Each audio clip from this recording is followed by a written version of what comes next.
Hi hello friends, ఇప్పుడు మనం మాట్లాడుకునే సినిమా సారీ జంగిల్. ఈ వీడియో మొదలుపెట్టే ముందు మీకు విషయం చెప్పాలి. ఈ సినిమా అందరు చూసారనుకుంటున్నా. చూడని వాళ్ళు ఎవరైనా ఉంటే నా యూట్యూబ్ ఛానల్ ఇదే, వచ్చి ఒకసారి చూసి నచ్చితే సబ్స్క్రైబ్ చేసుకోండి. ఇంకా 10 మందికి షేర్ చేయండి. చాలా మంది సబ్స్క్రైబ్ చేయకుండానే వీడియో అంతా చూస్తున్నారు. అసలు సబ్స్క్రైబ్ చేసుకొని ఆ బెల్ ఐకాన్ ఎగురుతానండి. ఏం జరిగింది నాకిప్పుడే తెలియాలి, తెలిసి తీరాలి. చెప్పరా. అసలు ఏం జరిగిందంటే అన్నా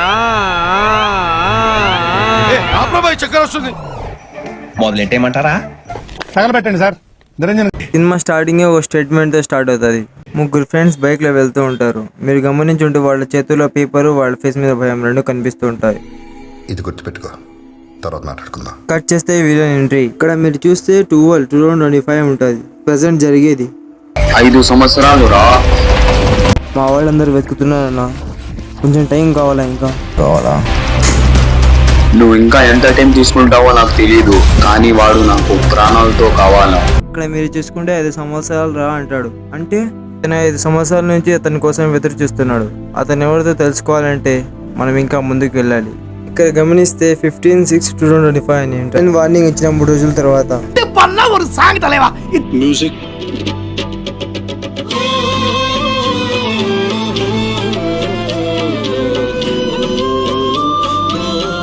కట్ చేస్తే హలో చెప్పు, ఎందుకు కాల్ చేసావు?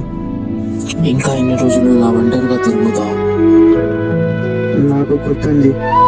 ఇక్కడ డైలాగ్ చూస్తే ఇంకా ఎన్ని రోజులు తిరుగుతావు అని ఉంటుంది. తన 5 సంవత్సరాల నుంచి దాక్కుంటున్నాడు అని అర్థం. ఇతను ఎన్నేళ్లుగా వెతుకుతుంది ఇతనేనా? ఇతను ఎందుకు తిరుగుతున్నాడు? కట్ చేస్తే 3 days బ్యాక్ ఒక పెద్ద బంగ్లాలో మొత్తం బంగ్లా అంతా తిరిగి ఒక చోటికి వచ్చి నిలబడతాడు. కింద ఉన్న ఇసుక తీసుకొని ఒక మాట అంటాడు. ఈ డైలాగ్ విని ఉంటే ఇక్కడ తను వెళ్ళిపోయింది, ఇప్పుడు నువ్వు కూడా వెళ్ళిపోయినావు అంటాడు. అంటే ఈ ప్లేస్ లో ఏదో జరిగి ఉండాలా. బహుశా మర్డర్ ఆర్ సూసైడ్ ఏమైనా జరిగి ఉండాలా.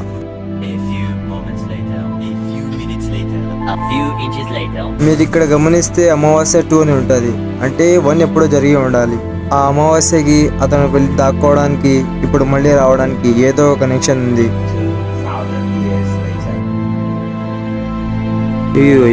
చెప్పు శేఖర్, చెప్పిన పని ఎంతవరకు వచ్చింది?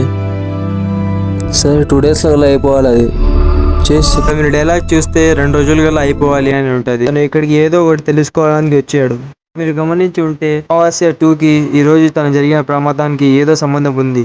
కట్ చేస్తే ఫ్లాష్ బ్యాక్ లో తను జరిగిన బ్రేకప్ సీన్ ఉంటుంది. అది అంత ఇంపార్టెంట్ కాదు. ఇప్పుడు ఈ అబ్దుల్ అనే క్యారెక్టర్ ఏదో తెలుసుకోవడానికి ఊరికి వచ్చాడు. మళ్ళీ వచ్చే 2 రోజులుగా పని మొదలు పెట్టాడు. ఇతనికి కావాల్సింది ఏదో అబ్దుల్ దగ్గర ఉంది. తన వెంట పడుతున్నాడు. శ్మశానం ఎవరిది? ఇతరు ఎందుకు ఇక్కడ వచ్చి బాధపడుతున్నారు? అది తెలుసుకోవాలంటే మనం పార్ట్ 2 చూడాల్సిందే. నెక్స్ట్ డే ఒక వ్యక్తి భయపడుతూ పరిగెత్తాడు. అన్ని ఎవరు వెంబడించు వస్తుంటారు.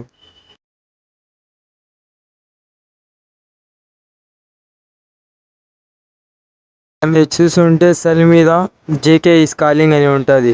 ఈ జేకే అంటే ఇతనే. ఈ జేకే అందరికంటే పెద్దోడు. ఈ జేకే కింద ఉన్నవాడే ఏకే కావాల్సిన ప్రతి ఒక్క పని, ప్రతి ఒక్క సెటిల్మెంట్ ఇతనే చూసుకుంటాడు. ఇప్పుడు ఇక్కడ జరుగుతున్న ఈ మర్డర్ కూడా జేకే కోసమే. జేకే, ఏకే ఇంకా Vikram, they both are brothers. వీళ్ళదే ఈ రాయి చోటి. వీళ్ళు చేయని పని అంటూ లేదు. డ్రగ్స్, మాఫియా అన్నిట్లో వీళ్ళు చేయి ఉంటుంది. వీళ్ళకి కావాల్సింది ఏదైనా బెదిరించైనా తీసుకుంటారు, లేక చంపైనా తీసుకుంటారు. ఇక ముందుకు వెళ్తే రాత్రి చిమ్మ చీకటి. ఒక వ్యక్తి బైక్ మీద వస్తూ ఉంటాడు. డోరు మని గాలి వేస్తూ ఉంటుంది. బైక్ ఆఫ్ అయిపోతుంది. ఇక్కడ చూస్తే రాత్రి 1:30 అవుతోంది. తన గర్ల్ ఫ్రెండ్ మెసేజ్ చూస్తూ ఉంటాడు. బయట నుంచి ఏదో సౌండ్ వినిపిస్తుంది. అక్కడ వెళ్ళి చూస్తే ఎవరు ఉండరు. ఇప్పుడే ఒక మనిషి ఆకారం కనిపిస్తుంది. టెన్షన్ పడి పారిపోతూ ఉండగానే వచ్చి చంపేస్తుంది. అసలు ఇతను ఎవరు? ఇతను ఎందుకు చంపారు? ఎవరు చెప్పారు? తెలుసుకోవాలంటే చాప్టర్ 2 చూడాల్సిందే. అర్ధరాత్రి పూట మెయిన్ హైవేలో మైను ఇంకా అబ్దుల్ నడుచుకుంటూ పోతూ ఉంటారు. ఇక్కడ డైలాగ్స్ గమనిస్తే మైను వచ్చి తనని ఇంకా మర్చిపోలేదురా అంటాడు. అంటే అబ్దుల్ ఇంకా తనని మర్చిపోలేదు, తన జ్ఞాపకాలతోనే ఉన్నాడు. ఎలా చనిపోయాడు, ఎవరు చంపారని కూడా అడుగుతాడు. అబ్దుల్ ఎవరు? తను ఎందుకు 5 ఏళ్ళు బయటికి వెళ్ళిపోయాడు? తన తమ్ముడిని ఎవరు చంపాడు?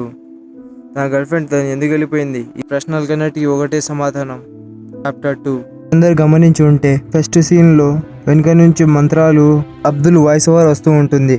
తన ఫస్ట్లోనే హింట్ ఇస్తాడు, రాబర్ట్ చేద్దాం మన అందరినీ చంపడానికి వస్తుంది, మనం అందరం జాగ్రత్తగా ఉండాలి, ఇదే మన ఆఖరి సమయం అని. అబ్జర్వ్ చేసి ఉంటే ఈ రాబర్ట్ ఆత్మకి ఈ చైన్కి అమావాస్యకి ఏదో సంబంధం ఉంది. ఈ కథంతా తిరిగేది ఒక చైన్ వెనకాల.